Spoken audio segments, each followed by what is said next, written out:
Yeah, physics. Now, quick question. The wrong Just guy. have to make PDF. All right, so we did the chest train together. We did? I assisted you, and then we went through how the chest train looked Yes. at the bedside. Yes. And then the theoretical sort of mechanical aspect of it Yeah. in the background. Tell me how you felt during the chest train. Do you think you did okay? You did poorly? Things that you didn't work out? Complications? I think there were a couple of things that I would have done differently. Yep. So I was able to identify the location for the chest strain Yep. by using the landmarks Yep. provided and by the previous chest strain insertion site, which was there. Yep.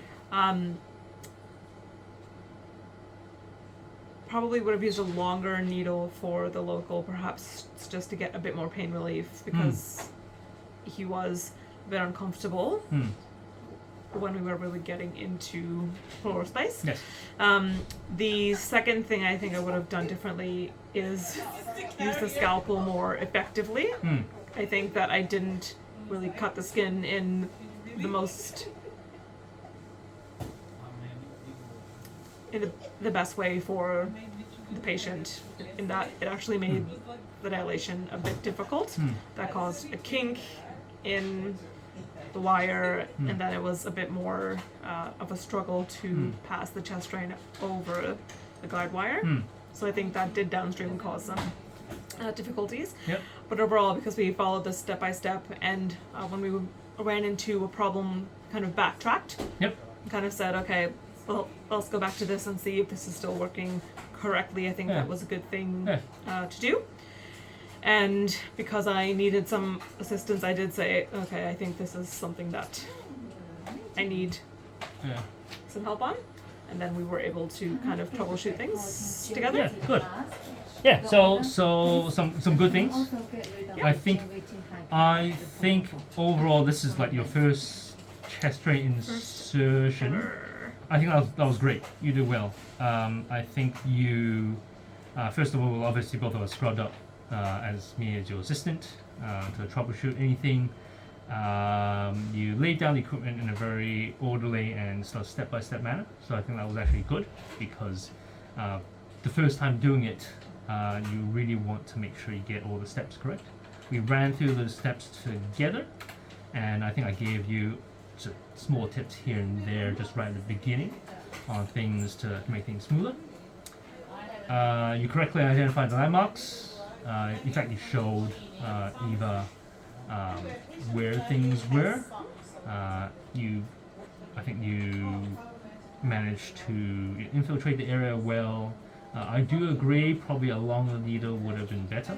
In fact, I probably should have told you to use a longer needle, given that I put the chest drain in last time and I did use a longer needle. It was just the needle that was in the pack, so I assume that. Yeah, no, but even the actual introducer needle, we could have used the longer one. I mean, the good thing is you identified what was the issue, you overcame it appropriately, and then we did run into some complications. I think it was just two things: when we were nicking the wire, and also the dilator was a little bit difficult to insert. Both of which I think we did okay with. I think I just needed to push it a little bit more, and then you essentially did 95% of the procedure. Now, in terms of follow-up, things do you think you can do better?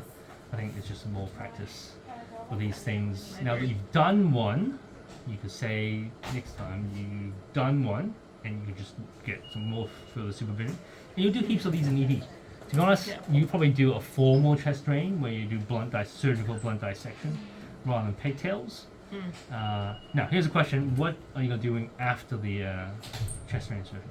So after the chest drain was inserted, we sutured it. Yep. And I was not very comfortable with suturing it because I hadn't sutured one before, so I did need some help with that. But after I got the technique down, I was able to just secure it pretty well, and then we taped it down well enough that it's going to be difficult. Wonderful. For it to come Perfect. And then things to do after everything's done?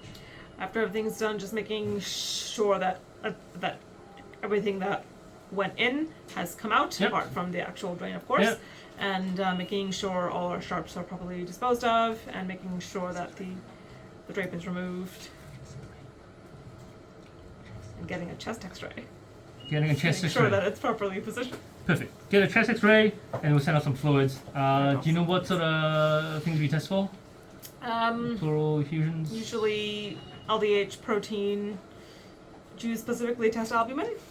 Yeah, you can. You can. What's that? Um, What's LDH? What do you test for LDH protein and stuff like that? To apply Light's criteria. Lights to criteria. See, What's lights criteria? to see if it's exudative or transudative. Oh. There are 3 criteria. Oh, there you go. Yeah, 3 criterias. We went through this yesterday, Yes. didn't we? Was it yesterday? Yeah, we went through the results of the previous one. What were they? Yeah. So is- the criteria? Yeah. Okay, so one of them is that LDH is greater than 2/3 upper limit of normal. Yep. One is that I think LDH is greater than 0.6 in the pleura compared to the serum, and one is protein is greater than 0.5 in the pleura compared to the serum. That's all right. Yeah, and then if it is, then what is what? If any of them are positive, then it's highly sensitive that it's exudate. Okay, what's the difference between exudate and transudate? Why do we care? Well, why do you care? Actually, Yeah. most importantly, we do all this stuff. Why do we care? It determines management and the underlying pathology. So if it's transudative, it's likely from a fluid overloaded state, like heart failure Yeah, or yeah, yeah. nephrotic syndrome. And then if it's transudative, it's likely a local pathology like malignancy. Did you say pneumonia. transudate? No. No, exudate. Exudate. Did I say trans? Yeah, I meant yeah, yeah. exudate. Perfect. Yeah. Good. I mean, how I remember is like if you have nasty cancer there, it's exuding stuff, then obviously your protein is going to be high because you're exuding the proteins, right? Whereas if it's a hydrostatic thing, it's just free fluid coming out, protein's gonna be low. The other things that you could test for besides Light's criteria, do you know anything else? Cell count microscopy, I guess. Yeah. We're concerned about a chylothorax or an empyema. Yep. How do you test for chylothorax? Triglycerides. Triglycerides. It's not Staining. microns. Staining. Staining. Yeah. Gram stain. Yeah, you do gram stain, but you can stain chylomicrons. You can look at Oh, it yeah. in a microscope. I think it's an India red stain or Saturn red or something. It's very fancy. Chylothorax, MCS, cytology, especially for this patient we worry about cancer. You look for pH, you look for glucose. pH, if it's more acidic, it's more malignant and more infective. You can test for paraproteins, for Waldenstrom macroglobulinemia. And then you could stain for Cryptococcus, you could do acid fast bacilli for TB. What else is there? I think that's about it. Cool. Any questions? No, that Alright. answered all of my questions. Good news is, I'm here with. No, you guys are nights coming up. I'm gonna stay here. You're gonna She's stay on here. days. She doesn't do guess, nights. I Guess don't what do nights. happened? On Thursday, I'm gonna ask you this stuff all over again. No, in fact, on Thursday, you're gonna teach me this Yeah, stuff. Done. Right? You're gonna Yeah. teach me the triangle safety. You're gonna teach me why we put chest drains in. You're gonna put a chest drain in. I'm gonna take this one out. You're gonna put a new one in. Blind, Blind. folded. Right? Oh, God. In fact, you're gonna be Feel the teaching triangle. Mohit how to put a chest drain in. And then next time when I see you in 2 months' time, I'll randomly ambush you to teach I'll me be about ready. teach you about chest drain. I'm sure there's good videos of this.